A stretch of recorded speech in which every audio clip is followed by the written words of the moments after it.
Mayor's office is making a number of things available to try and support community-led housing. Different groups are trying to follow a number of different avenues and at different points.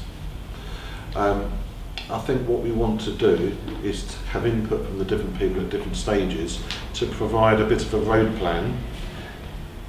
If starting now, not starting 5 years ago when everything was a little bit different, but starting now, what does a group need to do in order to get a project off the ground, gain the support of the local council, raise finance, and actually have a project which can be taken through to completion. Does that sound? I mean, I know it's a big aim, but does that sound like a reasonable thing for the next 45 minutes? Let's just go around. The people that are involved and just say who you are and the size of the project. I'm Carl. I work for an organisation called Greenwich Co-operative Homes and Birmingham Co-operative Housing Services. We support 13 housing co-ops in the West Midlands.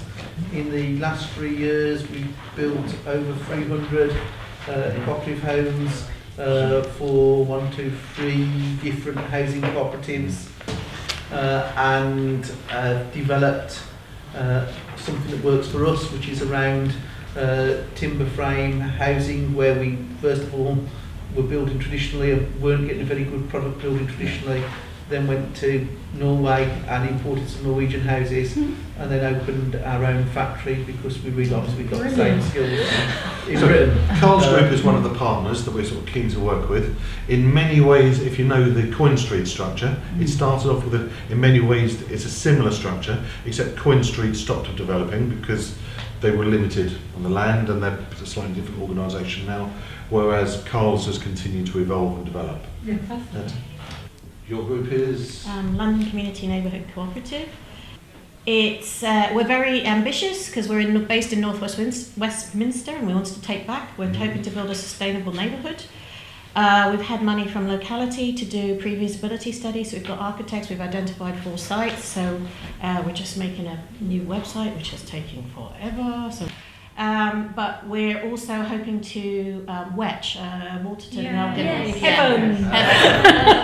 Is in our patch. And we're hoping to partner with them to go for one of the small sites that the GLA are bringing forward. About Wetch, do you want to say a bit more? Is there somebody here? Oh, Wetch is Waterton and Elgin Community Housing. They're tenant managed. Sorry. Well, maybe you want to say about them.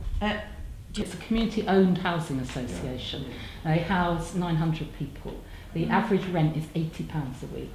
They got their 3 asbestos-riddled tower blocks pulled down, and they have the most beautiful flats that make me cry with envy and longing, all around North Westminster, around the back of Harrow Road, and they, as you say, they're just building a whole load more. Again, average rent £80 a week. They had a 97% satisfaction response in their last tenant survey, and I passionately want to move into one of their flats, but they have a 0.03% turnover because no one ever moves out. Anyway, my name's Lizzie. I live in North Kensington. After Grenfell, we decided to try and take back some of our control over our housing in North Kent. I live in a housing association flat.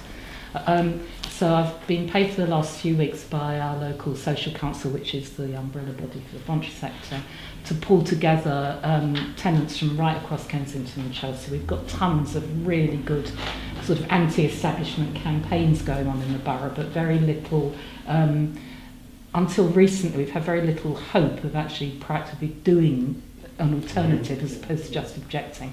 Anyway, so what we've done is interacted a lot with the GLA, with Tom Copley and Sean Berry, and with our local authority, and with a development trust called Westway Development Trust in North Kensington. We've located a site, and we are trying to now move forward into developing this site into both a sustainable and social rent, mixed in with affordable market bought properties to help fund it. And been really surprised at how positive and supportive the GLA and the CLT network and everybody else have been about this being realistic, because we all thought it was a pipe dream. We've also are trying to look at the gasworks site, which is a huge site along the canal. So you might be interested because it goes across Brent, Kensington and Westminster, to see if we can get a solid lump of it as community run and owned. But we want to do the Wetch model because they own it rather than just manage it, and therefore they employ all the staff themselves, and therefore it's all kept completely relevant to the people that live in it. It's fantastic. I love it. Sorry. The residents set up West Kent Gibbs Green Community Homes, set up by the two residents' associations for West Kensington and Gibbs Green Estate. We are pursuing the right to transfer, which is a right all council tenants have to say we want a different landlord, and that is our request.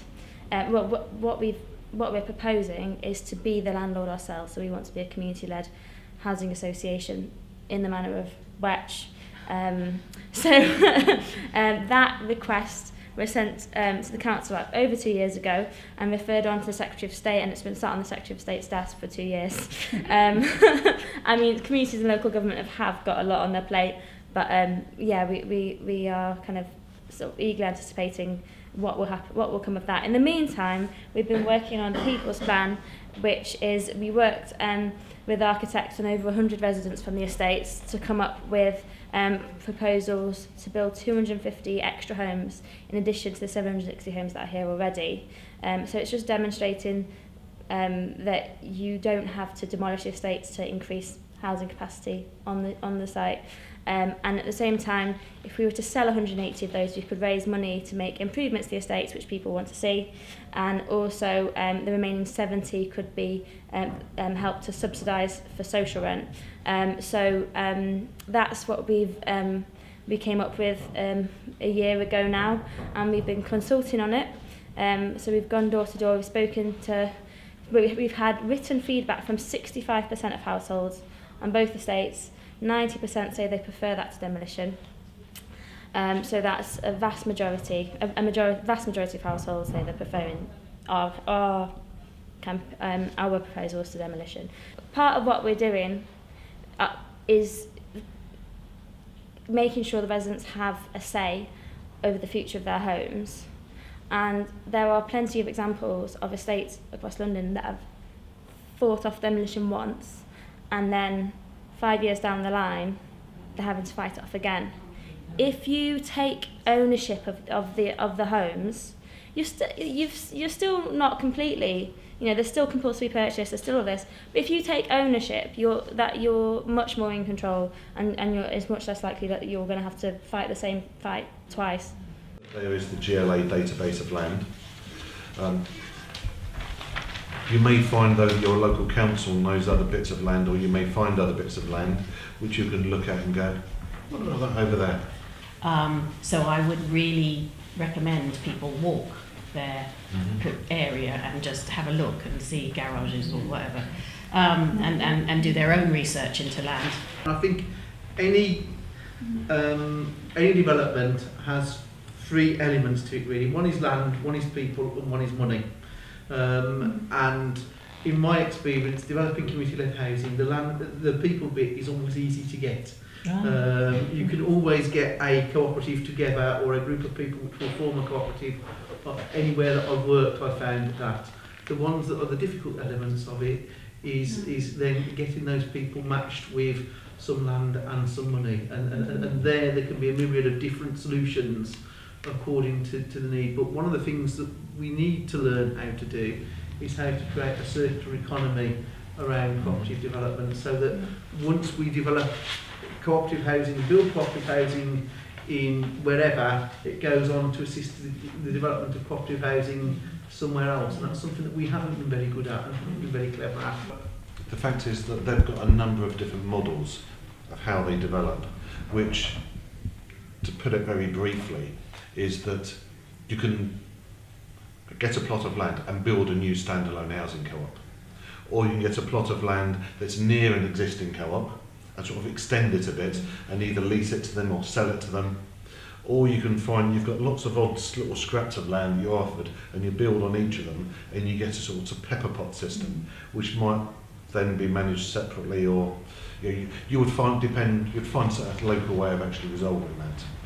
But and within that, you try and have a system which feeds a surplus back into future development, because that's got to be the holy grail of this, to make it sustainable. So follow some of the European models where people invest their money, where it acts like a building society as well. And so you invest the money in the co-op, and the co-op goes and builds some houses, and they make it and it all feeds around. That's where we want to be in 10 years' time.